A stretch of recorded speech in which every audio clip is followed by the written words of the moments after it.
My name is Christy Busby, and you are about to listen to the next episode of my podcast called Fate, From Atheism to Enlightenment. So come on in, join me. We're going to talk about it all, from atheism to enlightenment. Alrighty, guys, here we go. Get ready, and welcome to Your Fate. Welcome, everyone, to the next episode of Fate. How's everybody doing today? On today's show, I have a lovely woman. Her name is Patricia Saunders. She has written a book called Creating a Happy World through the Transcendental Meditation Program. Ladies and gentlemen, we're talking Transcendental Meditation today. Patricia Saunders, welcome to Your Fate, my friend. How you doing today?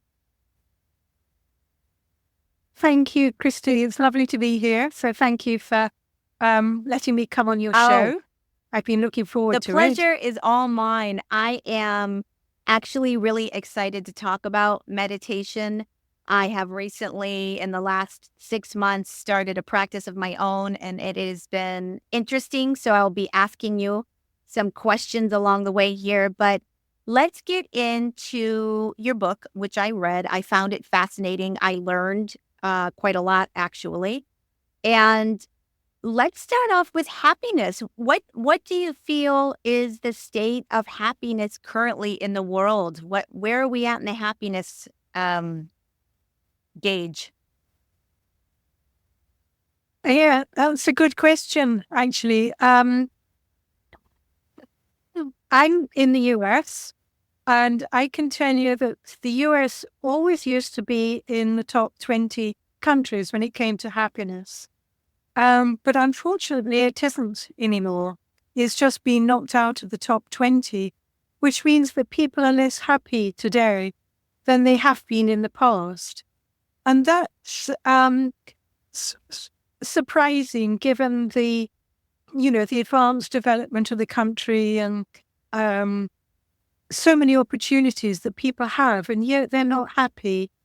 And I think as far as the world is concerned, Finland is still the happiest country, but the happiest young people are actually in Lithuania, according to the World Happiness Report.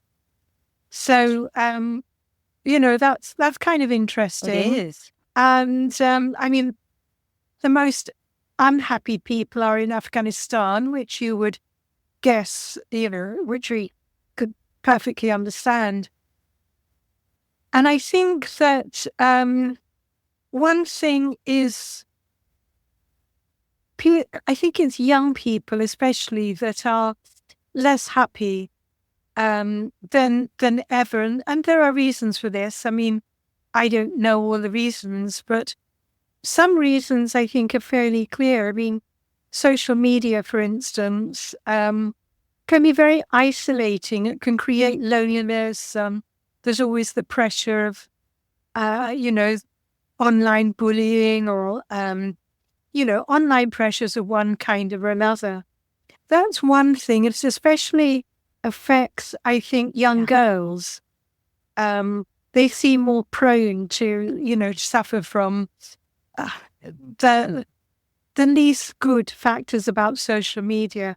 I mean, social media has its advantages. I mean, it's a wonderful way of keeping in touch. I mean, I was born in the UK. I now live in the US, but it enables me to keep in touch with old friends in the UK and, some relatives as well. It did.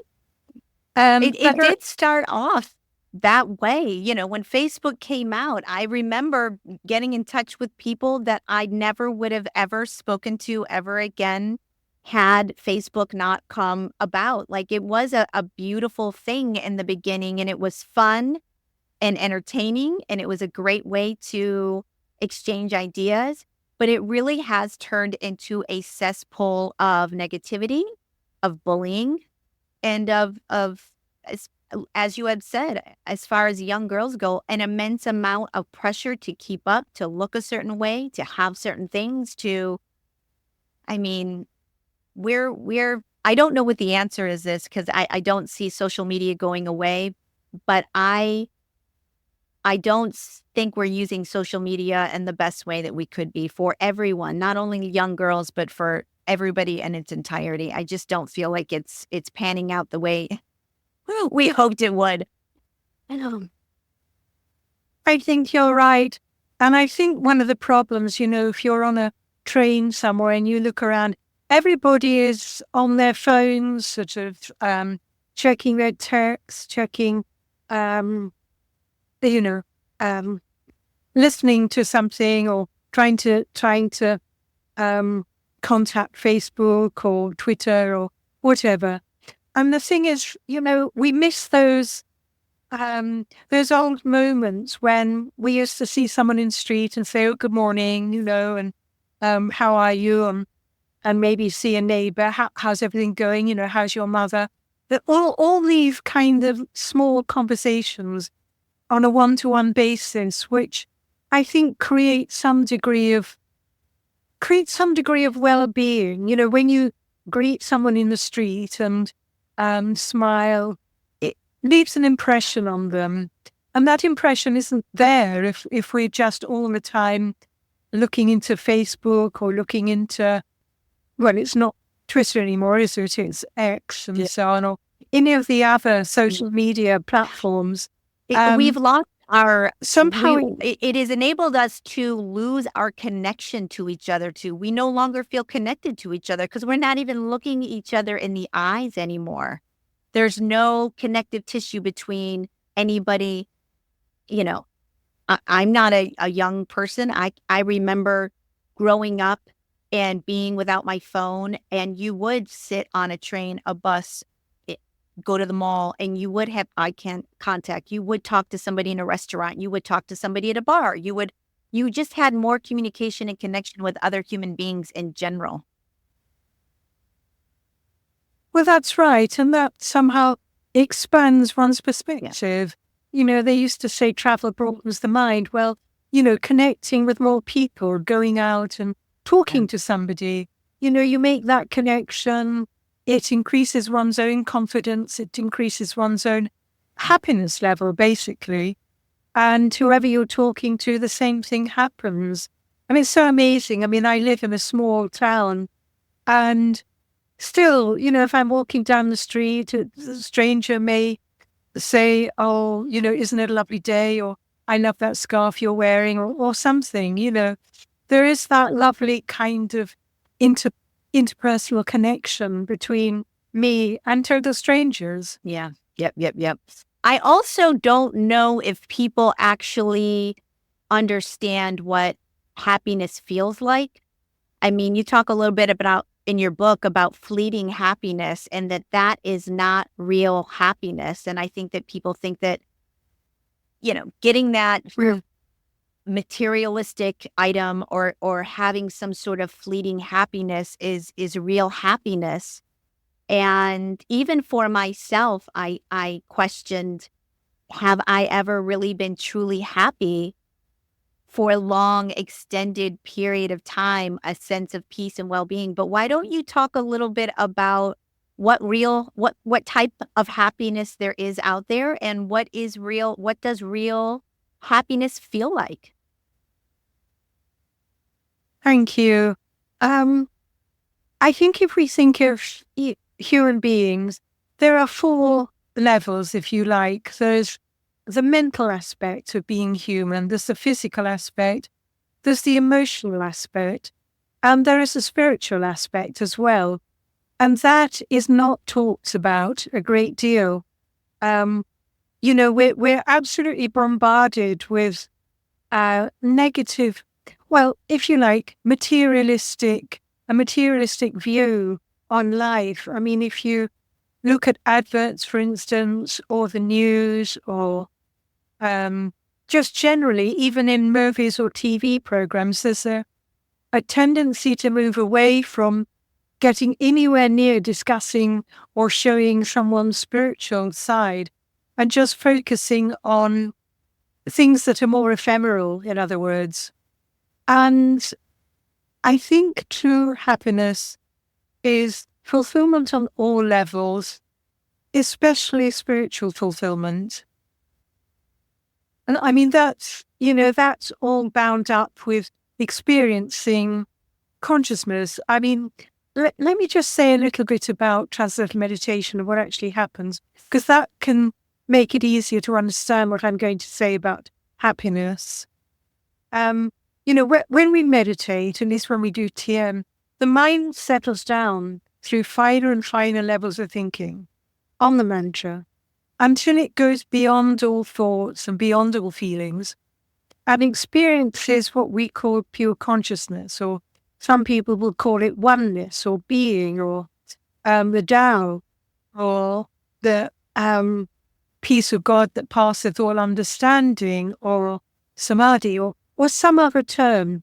There are so many terms to describe one vast level of existence that we don't pay enough attention to.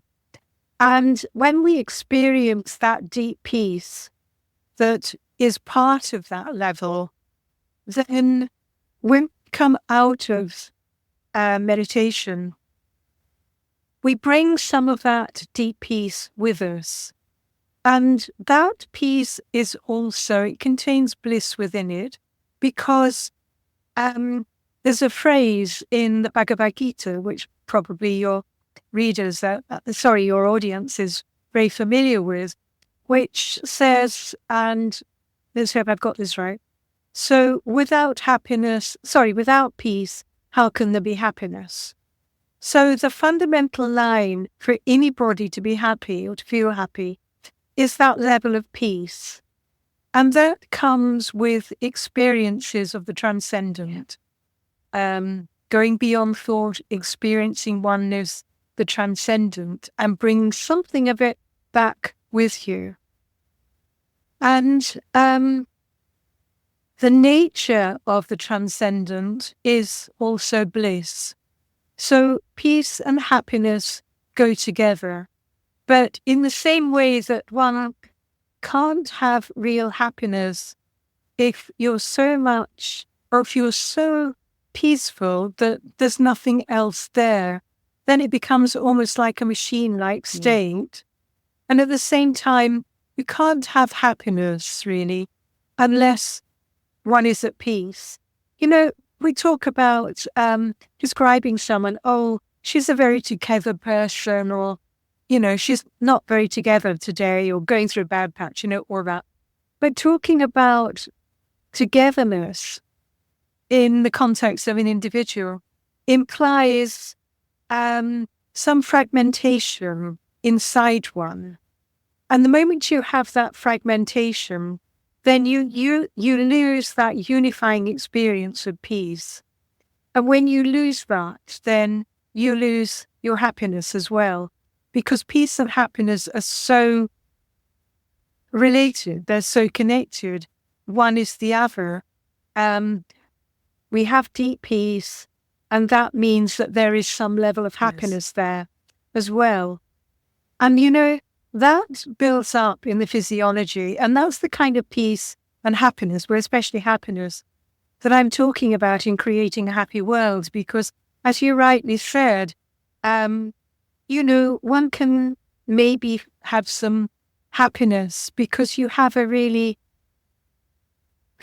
you have a good intimate relationship with someone, or a very pleasant friendship, or you're really enjoying your work or your hobby or whatever, enjoying walking in the countryside, all the rest of it. But those types of happiness, they're fleeting. They may not last. Relationships may not last. Friendships can turn sour. Work can change. Hobbies can change. Walking in the countryside, well, if it's pouring with rain or it's snowing and so on, one can't do that. There are all these things that mean that kind of looking for happiness outside doesn't really work in the long term. It's helpful in the short term, but not in the long term. So, when I talk about happiness in the book, I'm talking about that really deep happiness, that permanent happiness that comes from experiencing inner fulfillment, inner peace, inner serenity, inner happiness, basically.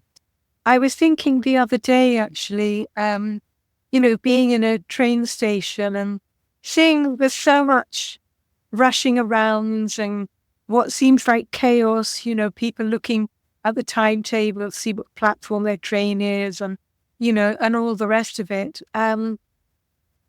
It's very easy to be knocked over and to think, oh gosh, I can't cope with this. It's so exhausting, so stressful being here. But if somebody maybe has been meditating for some time and is feeling much more at peace inside, then it's no longer a kind of nightmare trying to navigate your way through, through life. a train station. Yeah. Yes, Through life. I too. mean, I will say this. I've been on my spiritual journey not a very long time, but I do feel that if we would stop focusing so much in our outer world and started focusing much more on our inner world, it does bring you a sense of calm because you start detaching. You're less impacted by exterior things that go wrong if you have a sense of really who you are. And it comes, I think, from having some sort of spiritual knowledge of what we're doing here, a little bit of raising your consciousness to a level where somebody making you mad or having road rage or waiting in line, things like that seem to fall away from me. I am no longer as disturbed by other people's behavior. It's hard to get me off balance if you have that inner peace within you. Wouldn't you think? Don't you agree? It's that feeling? Absolutely. Yes. I mean, I think we shouldn't be as stressed and anxious as we are, in general, I think, with people. There are schools now where Transcendental Meditation, for instance, and probably where other forms of meditation are taught as well to young children and to their parents and maybe the school as well. And levels of violence have gone down. Students report feeling happier, grade levels improve, all that kind of thing. And I think it's important to start at a young age, to help young children, young people grow in that inner peace, to know that it exists, know that it's there. I mean, everybody finds their own path to peace. We all have that's right. our own That's way. exactly right. We all have our own path here. But let's talk a little bit about, what transcendental meditation is versus other types of meditation. What are the various types of meditation out there that people can benefit from? Okay. Researchers tend to put different types of meditation into three distinct categories. For instance, focused attention, for instance, and that's one category. And then open monitoring is another, and then automatic self-transcending is the third category. And most meditations, in fact, nearly all meditations, fall into one or other of these categories. And they will have their value, but they can be distinguished. I mean, the benefits that one gets with one type of meditation may not be the same as the benefits that one gets with another type of meditation. It just depends in the end what one wants.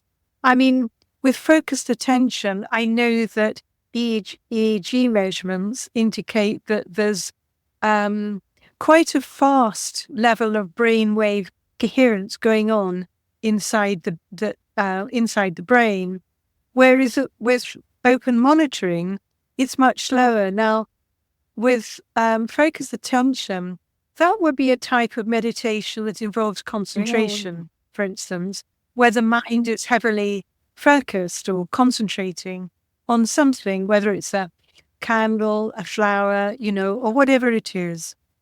Open monitoring, of course, in general, I think mindfulness techniques fall into that category. Open monitoring, the brain waves are much slower with that. And of course, with open monitoring, it tends to be where the attention just has one's attention on one's thoughts and feelings, even bodily sensations, and just watches them without judgment, but just is aware of them. And that's another type, open monitoring. And then automatic self-transcending is where transcendental meditation falls into the category. That's distinguished by a lot of brain activity in the alpha-1 region. And that's associated with what's described as restful alertness by the researchers, where the mind and body are at rest. The mind is awake, it's alert, but it's not awake to anything. It's just pure wakefulness. There's no object, there's no topic that the mind focuses on. It's just awake to itself, basically. And this state can't be forced. It happens spontaneously.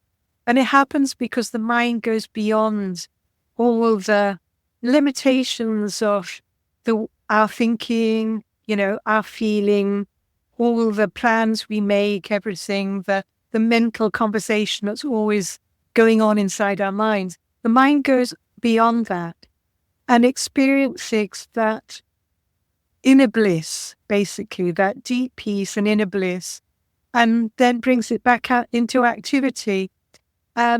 So each different category has its own type of benefit. And I mean, obviously, I'm most familiar with the benefits of transcendental meditation. I mean, most people know what they are by now, I think. I mean, reduced stress, anxiety, greater clarity, a sense of inner calm, emotional stability that grows with practice. It is regular practice that brings about these benefits. If somebody just does it here and there, they'll get something, but maybe not a great deal. But by practicing it regularly, morning and evening, 20 minutes each time, then that's the way to gain the maximum from the technique. It's difficult. I will say that many, a lot of people nowadays talk about meditating, but I find that most people have a very hard time getting to that place beyond oneself. It really does take dedication. And for instance, right now, I am trying to meditate between 1 and 2 hours a day. From 9 in the morning to 11, I try and meditate. And I have had, I am starting to get some very interesting things happening when I'm meditating. I typically put on music. I have headphones on. And I sometimes do guided meditation. Sometimes it's just music, but flashes of pops of light. I have had many times lately where I have felt sensations of energy going through my body, which has been a new experience for me lately. I'm not exactly sure what that is about or who's doing that, but to the point where my toes will point so hard after meditation, I feel like I've been doing toe rises. I've had so much electrical activity going in up into my brain even. It's really quite remarkable, but it does take a lot of time and dedication to get your brain into the mode where it's settling down enough to get into the brainwave, alpha pattern brainwave that you need in order to attain that level of connection to something beyond yourself.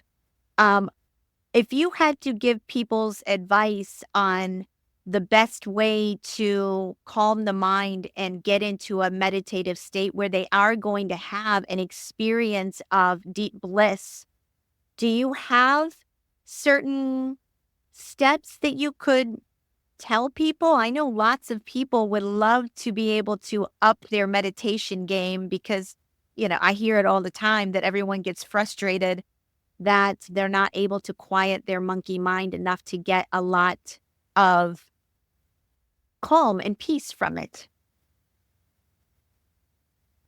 Yes, I mean, that's a really good question. I can only talk about Transcendental meditation because that's what I practice. That's what I do. That's what I teach. And I do know with that, as I say, it falls into this automatic self-transcending. The thing about TM is that it's an effortless practice because, the mind, we talk about the monkey mind. But in actual fact, when the mind moves towards something, it goes one way, then it goes this way. It's searching for greater charm, greater happiness. Now, the deeper levels of the mind are more charming. They draw the mind, they're more blissful. I mean, when the mind really settles down, the mind experiences deeper and deeper levels of peace and deeper levels of bliss too, happiness. And that draws the mind. I mean, we don't need to try and struggle to get there. The mind will automatically do it if it's left to its own devices. I mean, nature is so clever. Nature's very kind. The deeper levels of the mind, more peaceful, more blissful, they draw the mind. So the mind quite naturally settles down. And, it's not difficult, I think, with TM to experience that oneness, that level of being, from where all our, all our activity and our dynamism, our peace, our happiness stems from that, comes from that. Yes, yes, yes, yes. I mean, I'm going to continue to practice every single day. I feel like I am getting a lot out of it. I feel calmer. I feel more centered. I feel more grounded in who I am. And I personally am going to incorporate meditation into my life probably for the rest of my days here because I have found it to be so beneficial. And it's becoming more and more popular, trendy, I guess, out there that everybody is trying to get into a meditation practice. Let's talk a little bit about eudaimonia. I've learned a couple of words in your book that I hadn't heard before, and eudaimonia was one of them. Can you explain what that is and how it relates? Yes, it's an ancient Greek term. What it means is, or what its application is, that behavior can be hedonistic, for instance, which is just looking after oneself, basically enjoying all the pleasures of life and, not worrying too much about anything very much. Or it can be eudaimonic. And eudaimonic is when our fulfillment comes from helping others, for instance, from not just being centered on ourselves. It's more transpersonal, when we're more focused on helping others, following or finding the best in life, instead of just focusing on, sort of, I don't know, going into a bar. Yes, our own self-ego fulfilled, I definitely think everyone should learn that word eudaimonia because I don't think people really understand that you can gain a lot of self fulfillment, happiness, and peace from actually doing things for other people. I don't know if people are really aware of that. I think that there is this thought thread out there that, happiness comes from doing what makes you happy, what makes you feel good, what makes you, fulfilled solely. But I do think that there is an abundance of happiness that you can gain. I never knew there was a word called eudaimonia for it.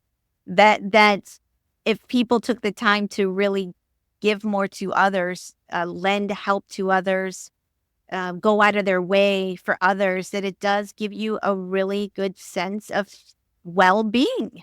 And the earth needs that, that's for sure. You're absolutely right, Christy. I mean, goodness me. It is amazing, isn't it? I mean, there's even quite a bit of research now on eudaimonic behavior and how it can benefit the person, and it can benefit the surroundings. And since we're all connected, if you help someone, makes them feel good, they sort of resonate more with you, and it's just reciprocal. The more that we do for other people, the more we give to other people or do, help other people, then the more that helps us as well. It helps our happiness levels. And that's an interesting thing because, just coming back to this whole theme of meditating, we can only give those from what we have inside. It's like a small cup only has a certain amount of water. You have to have a large beaker or a large mug to really, have more water. So we need, again, to be able to develop ourselves inwardly to establish that inner peace, inner happiness, inner stability inside ourselves. Because the more we have of that, the more we can give to others. And the more we give to others, then the more, life itself just brings so much back to us. It just works that way. It does. Somehow. You can almost, I would say, raise the entire consciousness of everyone around you, or it gives out that energy. Another word that I learned in your book was panpsychism. What is that? Why don't we explain what that is? Panpsychism is the term that a thinker, a really great, an excellent thinker called Philip Goff gave to his understanding of consciousness, or what consciousness is. There are different ways that people can understand consciousness. I mean, today, I think most scientists, physicists, subscribe to the idea of materialism or physicalism. They reduce everything to the physical, to the material. And,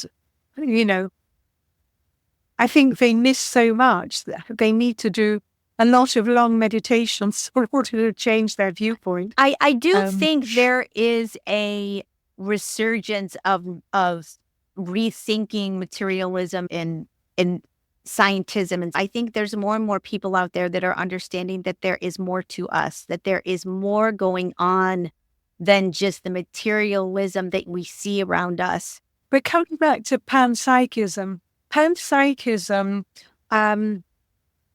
understands consciousness as something that's independent of our brains. I mean, the panpsychist would say that everything has consciousness to differing degrees.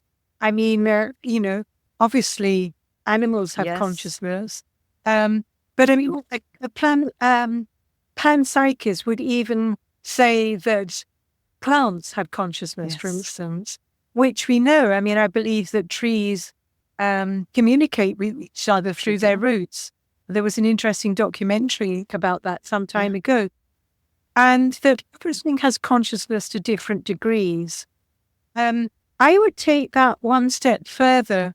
I mean, I subscribe to the idea of, if you like, idealistic monism, that consciousness ultimately is all there is, that everything is made of consciousness. There was a great scientist, I can't remember, I think it was Arthur Eddington. I mean, he's long, deceased now. But he said that, I think, the more one looks, I'm paraphrasing, the more that one looks at the universe, the more one feels that it seems to be like a great thought rather than, maybe a mess of random particles and so on. So, I subscribe to that. I think that consciousness is everything, that everything is connected at source, and that the source of everything is in that oneness, that being that we experience when we meditate. I agree. And in your book, you talk about things like cosmic consciousness, collective consciousness, Brahman consciousness. What are those varying? How would you define those three different types of consciousness? Okay, we're just starting with collective consciousness first of all, and we talked about individual consciousness. Collective consciousness is the togetherness of consciousnesses of everybody in a group, for instance, or everybody in a town, or everybody in a nation, or ultimately the world. Everything has its own collective consciousness. Every group has its own collective consciousness, and may be different to the group that's adjacent to it, or the group somewhere else. It's rather like, Russian nesting dolls. When you think of those dolls, they're all exactly the same. Each one fits into the one above, and then the one above, and then the one above, and so on. And it's the same thing with collective consciousness. Individual consciousness is an expression of pure consciousness, that oneness. But everybody has their own individual consciousness. The thing about individual consciousness is that we somehow spread how we are into the collective consciousness. For instance, collective consciousness can be very positive. I mean, you can go into a town and it seems a very happy town and very pretty and everybody's friendly and so on and so on. And that's because of the collective consciousness of those that live there. But you can go into a town that's the opposite, and you just can't wait to get away. It feels tense and nobody really talks to you and so on and so on. And there's this desire to leave it. Everything depends on the collective consciousness. So that's what collective consciousness is. I mean, there are different terms for it. People talk about a group mindset, or zeitgeist, for instance, all that kind of. I kind of look at it as a vibration. It's energy. The consciousness, it is in itself a vibrational energy that you can feel. Even when you walk into a room, you can feel if there's something heavy going on, or you can feel if something, if it's lighthearted, if it's jovial, if there's a good energy in the air. I liken it to energy, the consciousness. Would that be in the same vein, do you think? Am I on the right track here? The noteless. Well, I mean, you've explained it very well. I mean, we can talk about it as being a vibration. I mean, I think ultimately everything is a, vibration, or vibration. And so you get this collective vibration and you can feel it, whether it's negative or positive. And of course, there's been quite a bit of research that's been done on Transcendental Meditation, showing how when you have a certain number of people practicing Transcendental Meditation in a particular area, then it has an impact on collective consciousness. And the collective consciousness becomes more positive, and people feel it. They don't necessarily know why they're feeling happier or are more good about themselves and good about everybody else. But it's to do with the collective consciousness and the impact that meditation can have on the collective consciousness. So that's one term. And you mentioned other terms as well. I mean, cosmic consciousness. And the Brahman consciousness. Brahman consciousness, yes. I mean, these are states of consciousness. I mean, it's very easy to think how we are. That's all there is to us. We wake, we dream, we sleep, and that's it. But that's so far from the truth. I mean, and there's very little research that's been done on the higher states of consciousness because there are so few people that have actually reached those states at present.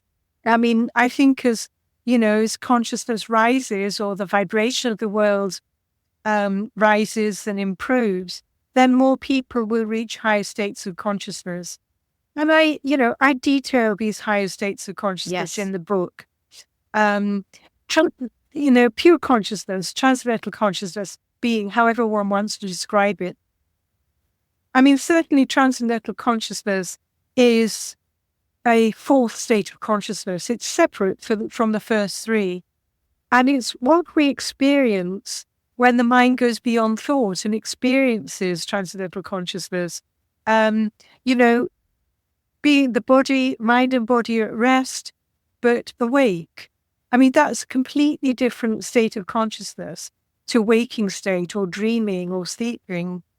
And then, of course, there are the higher states of consciousness. When that very deep peace, for instance, of transcendental consciousness is established in the mind, fully established, then whatever one's doing, you're carrying inside the inner stability of silence. And that's when you're in a busy railway station and everybody else is rushing around. And inside, you're hardly moving at all. Your mind is at rest. Let the world go past. It's a really lovely state to have. And then there are states states where the next state really is where the heart begins to flow. And the heart is so developed, it just can't be contained within one individual. It just flows out to embrace everything, everyone, and everything in creation. And that's a real state of devotion. It's a really beautiful state, a state of love for everything, empathy for everything, compassion, tenderness, all that really develops. Would you call that attainment of enlightenment? You've reached a state of enlightenment at that point? Enlightenment has, as I understand it from the Vedic tradition of knowledge, I mean, enlightenment has stages of itself. And cosmic consciousness is the first stage. That's when, the mind is at rest, no matter what's happening outside. When the heart really overflows and embraces everything within that very peaceful mind, then that's a higher state of enlightenment. Mm-hmm. And then, of course, there's a moment or a time, if you like, where the heart that can't bear separation, it just loves so much and it draws everything toward it to such an extent that one's awareness, one's understanding goes beyond anything of a duality, if you like, and experience the unity of all things. And that's, that's real, that's ultimate enlightenment. Wow. Well, I can only hope one day we all attain something of that magnitude. That's pretty... We all experience it to a certain extent anyway. I mean, one can have flashes of higher states of consciousness before there is thoughtless or even, before meditating or anything. There are those times, I think, when, one can be in a beautiful countryside, up in the mountains, and the heart just overflows at the beauty of everything. And maybe you begin to see as if everything is shining with light. People can have that experience and they can feel that this deep inner connection between what they are with the person they're speaking to. It's just a oneness, a unity between them. So, you don't have to spend hours and hours in the Himalayas to start experiencing higher states of consciousness, they can be experienced here and now by anybody. Well, and I detail that in I the was book. just going to say, in the book, let's start getting into things like the Maharishi effect. I found that to be fascinating and could be truly impactful if this transcendental meditation were to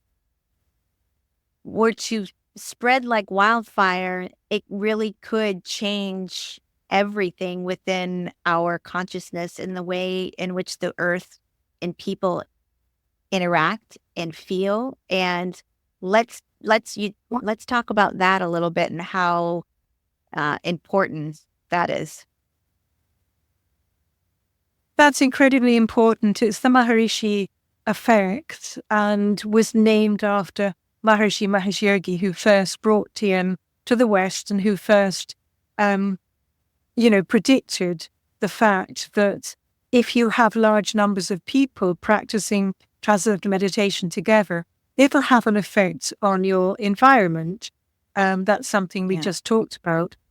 But that there are advanced programs with transcendental meditation. If one practices the advanced programs of TM, then if you're in a group of people, a large group, let's say, if you can be in a group of, say, 2,000 people, then while practicing those more advanced techniques, one can have an effect on the crime rate, for instance. I mean, this was actually measured and reported and was published in a peer-reviewed journal, or actually several peer-reviewed journals, back between 2007 and 2011. There was a very large group came together to practice these techniques at Maharishi International University in Iowa. And the effect was such that there was a really measurable impact on the collective consciousness, and it was measured by a reduction in crime rate, a reduction in drug-related deaths, and so on. All these things. And this has been seen now. There have been something like 22 published research studies that have actually been done on the Maharishi effect, the effects of large numbers of people practicing transcendental meditation and the advanced TM programs. It's a phenomenon, and it seems to be there. It's no coincidence. For it to happen once, you could say coincidence, dismiss it. But 20 times, it's beyond coincidence. I mean, some of the examples you give in the book were just shocking, that you would go into places like, I believe, like Cambodia, and a group would go in there and start, and immediately you would see all these positive effects come from that. And and I don't know if this is right. I think it speaks to the fact that maybe we are really truly all connected. And when you have that concentrated amount of bliss, of calm, of peace, and I certainly believe that we are all connected. We are all one. It will ripple and connect. It makes, I mean, the Maharishi effect seems completely logical to me if you go under the notion that we all are connected in some way. We have our differences, but are consciously, materially, it's all an illusion. We are all quite connected to each other. And that's a very important point that you're making, actually, because, we're in a world where there are so many divisions. People think this, people think that, and it's hard to see how they can all come together. But at the deepest level, as you say, we are all connected. That level of pure consciousness, being, samadhi, Tao, whatever you want to call it, it's like something it's like a large pond, if you like. And when we practice, have a large group practicing meditation together in a group, it's like throwing a stone into that pond and seeing all the ripples ripple out. So, it's so important. And I think, maybe a growing number of scientists are beginning to accept that there is this connectedness at the source of all life. And once they do that in their numbers, we need more of them to think that way, then that's when we're really going to see extraordinary advances in harmony in the world and peace. I agree. I agree. I think that we're at a precipice, it almost feels like, with the level of disconnection, the dystopian feel that we're all swimming in, and there is a lot of negativity and there is a lot of unhappiness. And I think that people should use whatever type of tools that are out there, and doing something like meditation is something you can do, and it is free. You don't, you can, I meditate every day, and I have definitely had benefits from it, and I'm going to continue this practice. And I haven't reached the level of pure bliss or oneness, but that is something that's why they call it a practice. That's why they call it a practice. You really do have to sit and make the time for yourself to go into a state where you can achieve a calm mind, so you can get to a level where you're going to access another state of consciousness, which is going to bring you that sort of calm and peace that will benefit you, lower your stress, lower your anxiety, allow you to detach from exterior stress. It almost puts a bubble around you of calm, because things are unable to penetrate you as easily, because you have an inner core which is grounded in peace and calm, I would think. Yes, that's beautifully put, Christy. One thing I should say about Transcendental Meditation, it isn't free because it's a course, and one, doesn't. I don't want people to be disappointed if they decided they want to learn, but it's income related. So, people pay according to their means, what they why don't you talk a little bit about what you do, your program, how people can get involved, and let's talk about your Transcendental Meditation Program in general. Okay. Yes. Well, first of all, there is a website, tm.org, tm.org. That will give anybody who's interested a good overview of what Transcendental Meditation is.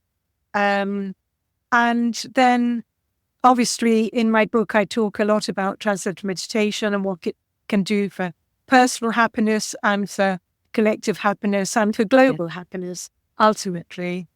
So I have a website. It's peaceful-worlds.com. Peaceful-worlds.com. Peaceful-worlds.com. Yes, peaceful-worlds. I will put it in the show notes for sure. Thank you. So, people can find out a little bit more about it, I suppose, from there. And it's everywhere. I mean, there are something like, I think, just under maybe 10 million people who practice TM around the world now. Who've learned it, let's put it that way, and hopefully, the vast majority keep it up. And it's not difficult to do. It allows one to experience transcendental consciousness, a fourth state of consciousness, that's way beyond our everyday experience, let's put it that way. It's just so blissful, so peaceful. And we experience it, we bring it back into our day-to-day life, and it just makes life much more fulfilling. And it has an impact on ourselves and obviously on our environment as well. So, in many ways, I think that's really what it's all Absolutely. about. Is this program something that you can do online, or is this a program where you have to go to a brick and mortar business to learn, or how is your program set up? Yes, I believe it's a proper program. The first day is on a one-to-one basis, but the Wow. rest of the program can be done online. Okay. So as long as people don't mind making one journey to a brick and mortar place, then the rest of it is online. And another place actually where I think people can get a lot more information about TM is actually the David Lynch Foundation. David Lynch was the filmmaker, and he started a foundation to help. I mean, vets, for instance, veterans who suffer from PTSD. And, it's been shown that TM, Transcendental Meditation, helps veterans to be able to cope with PTS, to reduce anxiety and, drug taking, and the worst case scenario, fewer suicides as well. So he started it, and then that's spread to other fields, helping the healers, that kind of thing. Different bodies of people. But the site, David Lynch Foundation, it's very informative, and one can find out a great deal on that. Anything that's missing on tm.org, I think you can probably find on the David Lynch Foundation. And people that would like to be interested in doing this program, do you certify people to teach transcendental meditation to others? Or is this a program in which you would go through in order to have a successful transcendental meditation practice at home? Or is it both? It's taught. There are certified teachers. You have to, if you're going to become a TM teacher, you have to go through the course, teacher training for that. And then you can teach others, and hopefully a lot of the others will, the people you teach will also become teachers, and so it will spread further. I mean, that's the goal. I mean, the more people that are experiencing this, that are doing things like transcendental meditation, the better our world is going to be. It truly. Well, I think so, and all the research points in that direction as well. Sure. So where can people pick up your book? Is it Amazon? Basically, I'll put it in the show link. Yes. I mean, it's available on Amazon, obviously. It's also available in Barnes and Noble and all the usual places. But Amazon is obviously the fastest way to get it. So the title is Creating a Happy World, Cultivating Happiness Through the Transcendental Meditation Program. And I mean, by now there should be a link between my website and Amazon so that people can get to it through that. But that's just being tweaked at the moment. So, but I think the fastest, easiest, quickest way is Amazon. Perfect. Well, Patricia, we're coming up at an hour. I really enjoyed this conversation. I hope people pick up your book and go and be a part of this program. It's important. It will change your life, I'm sure. And it will bring you peace and happiness and a sense of well-being that many people can't seem to attain these days. It's not easy. I think to try it and see. I mean, I think if there's one takeaway that I would want everyone to take from the book, if they read it, is to realize that life is meaningful and it has a purpose, and we're part of life, and so we have a purpose too, and our lives are meaningful, and we can impact our environment. I mean, we can help the world just by meditating. So just by practicing transcendental meditation. So that's a really big takeaway I think I'd love everybody to have. Yes, I agree. It is quite extraordinary how the vibrations, the energy, our thoughts, our intentions, they are extremely impactful to not only ourselves, but to other people around us. And I think that if more people understood that we were much more capable and we focus too much on our exterior world and on things that don't quite matter, frankly, and we don't focus enough on our inner power, our inner being, and there's many layers to us that people don't dig in to investigate that would bring us a sense of well-being and peace that most people don't ever attain in this life. So instead of coming home and turning on the television, come home and sit with yourself and kind of go in and seek that inner peace. Get into a program like this and give back to people, and it will make you a happier person. Yes. Thank you, Kristen. You've summed it up well. Thank you, Patricia. On that note, gang, we're going to go ahead and leave it here. I want to thank Patricia Saunders. I will put all of her information in the show notes. Check out her program, get her book, do it today. And we will see you next week on From Atheism to Enlightenment, gang. Journey well, everyone. Bye-bye. Alrighty, guys. That was a wrap on this episode of F.A.T.E, From Atheism to Enlightenment. I hope you enjoyed the show. I will leave her website, the book information in the show notes. And if you're interested in getting involved in a Transcendental Meditation Program, teaching it, practicing it, any of that, I highly recommend you do that. It can only do good things for this world. I read that book, and the Maharaji effect, where people get together and meditate and go into this state, and it automatically ripples through the region, depending on how many people are doing it. It's really illustrates how complex we really are, and that there's so much more going on than what we are told, and that we are much more complex than what we think we are. And we're more powerful than we think we are. We really are. If I have to keep saying it, I will.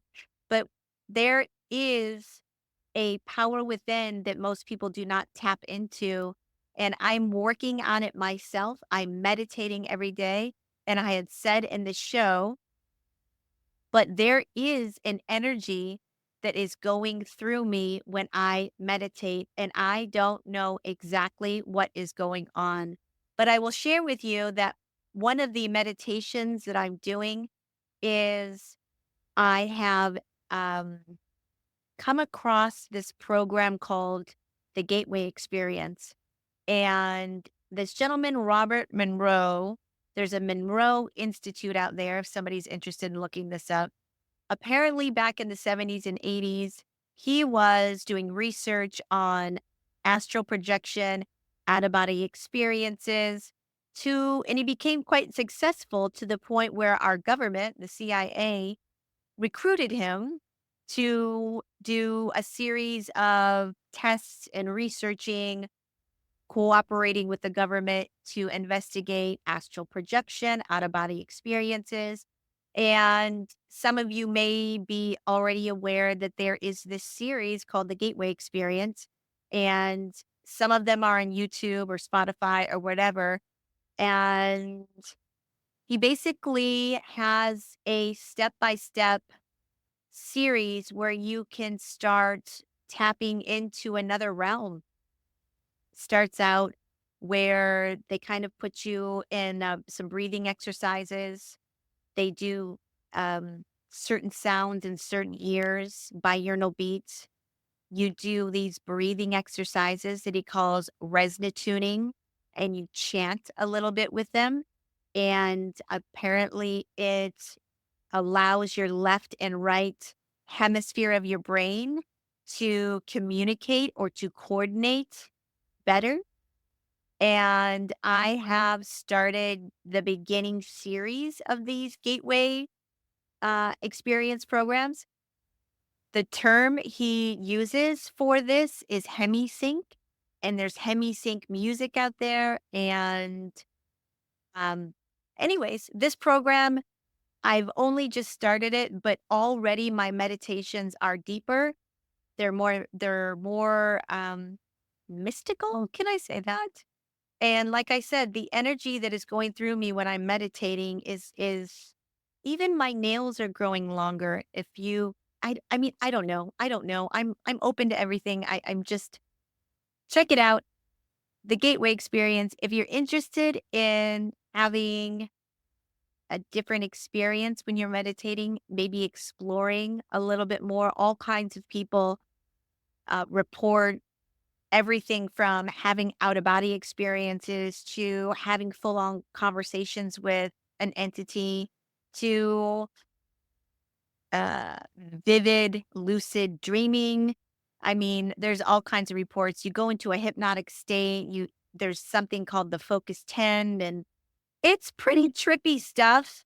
I'm exploring. I'm not taking it too serious, but I do believe that meditation is a way to access other levels of our consciousness that we're not aware of. And I think you can tap into healing. I think you can tap into feeling blissful. I think you can tap into a sense of calm that you've never had before. And I'm all for that, gang. I need all the help I can get. Um, so I'm exploring meditation. I think that it is the future of being able to access a mental health that we are struggling with now in our world. It seems like there's a epidemic of people with mental health issues, everything from PTSD to depression to bipolar. And I think meditation is a great tool for everyone to tap into that level of yourself that you don't know and sit and be still in calm, in love, in joy, in peace, and experience that and let go and see where your consciousness takes you. And it could open up all kinds of things for people. So I highly recommend if you have any interest in transcendental meditation, whether you want to be a teacher or not, I suggest you proceed. And if you're getting pulled in that direction, if that resonates with you, go for it. It is only going to help you. It would not hurt you. And it's certainly not going to hurt anyone else around you. So, on that note, gang, if you're enjoying the show and you're liking what I'm putting out, do me a favor, like, subscribe, tell a friend. As always, I need all the help I can get. I'm trying to raise the vibrations out there, gang, and I need you to assist me in that endeavor. Follow me on Instagram. Of course, is F.A.T.E podcast. Let me know how you're liking the show. I have amazing guests coming up for you. I hope you continue to journey with me. I am hoping that I'm bringing you new information, that you're opening your mind, changing your perspectives, and, going beyond oneself is never a bad thing. All right, guys, I'm going to leave it there. I will see you next week. And welcome to your faith, everyone. I'll see you later.